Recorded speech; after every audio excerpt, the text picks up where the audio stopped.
mag-video lang po muna ako saglit sa loob ng bahay para po ma-i-upload po natin. Ayun, shoutout ko po yung ating mga mami, mga daddy, mga ate, mga kuya, at sa mga nag-share po ng blessing. Salamat sa liwanag ng sa palipad, sa nagpapamember, o nagpapapalawan. Yun, maraming salamat po sa inyo lahat. Doon po sa inilatag po ng AAA na isang payong, isang tsinelas, yan, kinakasala po kasalukuyan. At tapos po, may nakarating po sa ating isang nakakalungkot na kwento. Isa sa mga classmate ni Kuya Au mula elementary hanggang high school. Hanggang sa nakita niya po na may Kuya Au Vlog, sino po, Kuya Au Vlog sa Facebook.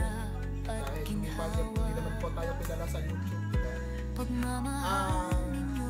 Nakita niya po tayo sa YouTube, sa Facebook na nag-upload po ng video, yung munting pagmamahal po na ginagawa po natin. Napanood po ninyo. Akala po siguro ng ating classmate, shoutout sa yung classmate. Akala niya, porket nag-YouTube o nag-vlog yung vlogger, mahirap tayong kausap o busy tayong taong dito. Pinakinggan ko po yung kwento ng isa sa mga classmate po natin. Sobrang nakaka-touch, hinaan ko lang yung music. Nakaka-touch po yung kwento niya, yung pinagdaanan niya sa buhay na ika nga po dati nung magkaka-classmate po kami elementary. Siya po isipunin pa lang din si Kuya Au.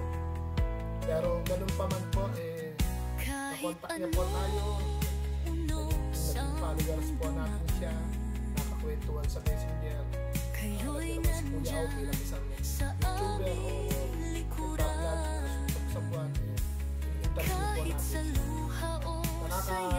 Nakakalungkot lang bakit may mga tao na masipag naman at hindi naman masamang anak. Hindi rin naging masamang magkulang, pero bakit may mga lalaki po na matapos gumawa ng anak, gumawa ng sa ere, yung mga gano'n.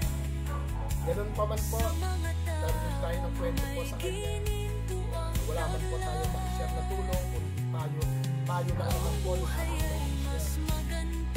Pero ganun pa man po, sa pagmamahal po, sa munting pagmamahal po na lumayakap po sa ating mga mami, mga ate, mga nila, mga kuya, mga suwa, at sa iba pa.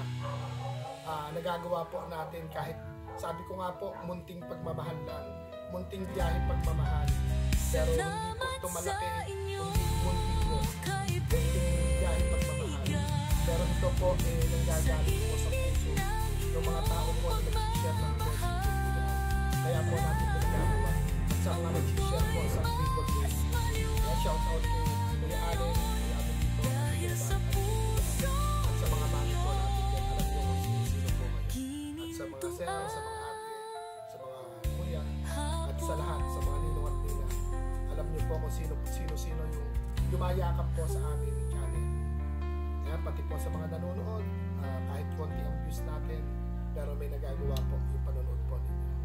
Ayun, dun po sa classmate ko, ngayon po nakakonfine siya sa... Wala man po nakakonfine po siya sa hospital. Tinanong natin, libre naman po yung doktor kasi sa Manila, libre naman yung doktor, libre siguro dahil public siya nagpunta. Hindi man po siya nangihingi ng tulong, pero nakikita po natin na pumapatak yung luha sa kanyang mga mata. Nagkataon naman po na nagla-live po ako sa YouTube. Kaya pinagpaalam ko po yung munting budget na hawak ni Kuya Au. Ipinagpaalam ko po sa live para po maging transparent po tayo. Kinuwento ko po sa live na ganito, ganyan. At ikukwento ko pa rin po sa Messenger sa mga taong yumayakap po dito sa aming ginagawa. Kaya ayun, classmate, siguro hindi ko na babanggitin yung pangalan mo, pero ididikit ko po dito yung ano po, dahil pala nag-video ko kanina habang kausap ka, pero hindi ko alanganin i-upload sa Facebook kasi baka isipin po nila na nagmamagaling si Kuya Au. Siguro, at kilala ka naman na rin ni Mami Risa at ni Idol Amelito. Siguro darating ang araw, pag may load ka, libutin mo kami hindi lang sa Facebook. libutin mo kami sa channel namin sa YouTube. Kaya ayun, magpagaling ka, sana walang makitang ibang diferensya dyan sa itinetest na dugo sa'yo. At baka kaya lang humina yung immune system mo dahil sa daming problema, stress, tapos pagod sa trabaho. Siyempre, yung problema ang malakas makapagod. Yun, tapos, ano lang, kahit ikaw po yung ilaw, ina at haligi, ama ng iyong pamilya, pagpatuloy mo yan, ipakita mo sa mga anak mo na igagapang mo sila, hindi ano man ang mangyayari sa iyo. At ipakita mong ikaw ay isang mabuting ina. Huwag kang kung yung iba na yung mga bata ngayon, kahit na yung mga bata po ay marireklamo, ipakita mo sa kanila na mabuti kang ina kahit na yung lalo-lalo na sa pananalita, laging ibukang bibig mo, pakilala mo sa kanila na may Panginoon na nakatingin sa inyo. Yon, tapos sa channel naman po ni Kuya Aw at ng AAA na si Kuya Allen, Kuya Amelito at si Ate Bebang, inumpisahan na po natin yung ating sinabi po ng ating mga mami na maganda naman yung ating inilatag yung bawat madaanan bigas. Ngayon po, bawat madaanan kundi pa yung tsinelas. Pag may sukli, kapote pa. At kung may sukli pa rin, baka may kasama pa rin bigas. Kaya laban lang po tayo, go lang. Dito po sa YouTube, baka ano naman po, baka po pwede nyo po kaming masubscribe, mapanood, masamahan nyo rin po ng like and share.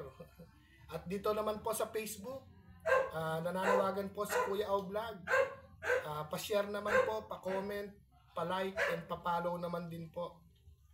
At kung sakali po na makalusot po si Kuya Aw dito sa Facebook at ma-monetize, umasa po kayo na kung ano yung ginagawa po namin sa YouTube, yan din po yung gagawin namin sa YouTube. Kaya maraming salamat po. Ako'y nagpapasalamat, si Kuya Aw Vlog 04. Sana po masubaybayan niyo po yung aking kwento at yung aming ginagawa po na munting pagmamahal. Naumpisahan na po namin to, kaya hanggang dulo na po ito. Maraming salamat po. God bless po sa ating lahat. Bye-bye!